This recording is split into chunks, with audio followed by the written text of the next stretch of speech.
ये कि मुझे इंसाफ मिले और जल्दी मिले, सही कल्प्रिट पकड़े जाएं, सही दोषी पकड़े जाएं। क्या अभी तक पुलिस ने सही कल्प्रिट पकड़े नहीं है क्या? बिल्कुल नहीं। अगर सही कल्प्रिट पकड़े होते तो नीतीश राय की जो चालान की कॉपी है तो उसमें 25-26 हज़ार की चोरी, 1,000 रुपये की रिकवरी, 1,000 रुपये तो बच्चे की जेब में होते हैं। और जबकि उसने यहाँ आकर एक्सेप्ट किया था कि मेरे हाथ में वेपन था, कोई वेपन की बरामदगी नहीं है, तो मैं कैसे कहूँ कि मेरे केस की सही पैरवी हो रही है? आपको क्या लगता है कि पुलिस गुमराह कर रही है, पुलिस मामले को दबाने की कोशिश कर रही है या बचाने की कोशिश कर रही है? अभी तक तो मुझे पुलिस की कारगुजारी से यही लग रहा है कि पुलिस साक्ष्यों को कहीं छुपा रही है, सबूतों को कहीं इधर उधर कर रही है और उससे केस ढीला पड़ जाएगा। अभी आपकी क्या डिमांड, क्या आपने अभी बोला कि हम अनशन पर चले जाएंगे या? मेरी ये डिमांड है कि तो मुझे न्याय चाहिए, इंसाफ चाहिए। और दूसरी बात है कि ये जो निकट का व्यक्ति, पुलिस खुद मानती कि नशे में संलिप्त है, पुलिस मानती है, मुझे तो पता ही नहीं, और इधर आता जाता है अपने ससुराल के घर में जो बिल्कुल पास में है, उस व्यक्ति को छुड़ाने वाले जो दंडना रहे हैं, मेरे निकटस्थ व्यक्तियों से ये कह रहे हैं कि आप संत का साथ छोड़ दो, आपको हमारे साथ अनबन करनी अच्छी नहीं है। क्या ये अप्रत्यक्ष रूप में कोई धमकी का स्वरूप नहीं है? तो उससे मैं जो मेरे जीवन में जो एकाकीपन, तो मेरी जीवन सुरक्षा कहाँ है?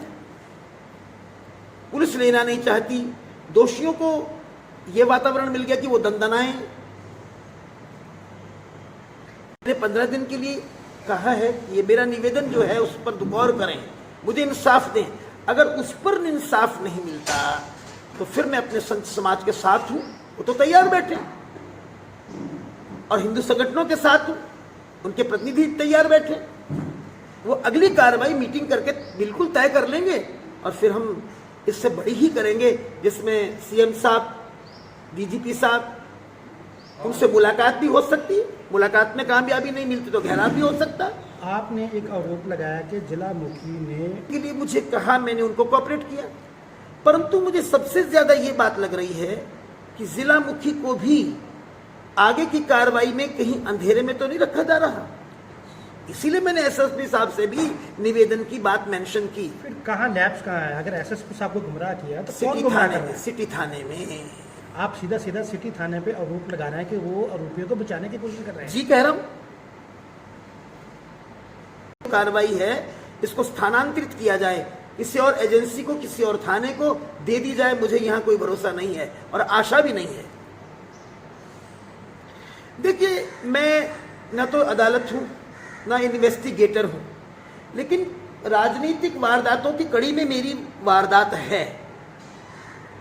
आप देखिए ना, पालघर के बाद यहां होती है, फिर बुलंदशहर में होती है, फिर नंदेड़ में होती है, फिर पालघर में होती है, in the mean time Kathgarh नवा शहर में होती है। तो क्या मेरी घटना को आप चिमटे से पकड़ के बाहर कर देंगे कड़ी में से? लेकिन गीता को पढ़ने वाले तो कहां संघर्ष से चलते हैं।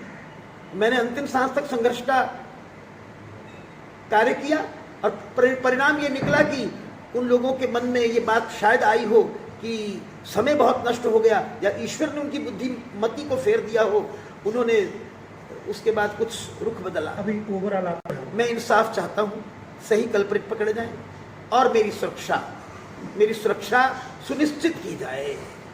मुझे इन लोगों से, यहां इस वातावरण से कहीं सुरक्षा की कोई आशा नहीं दिख रही।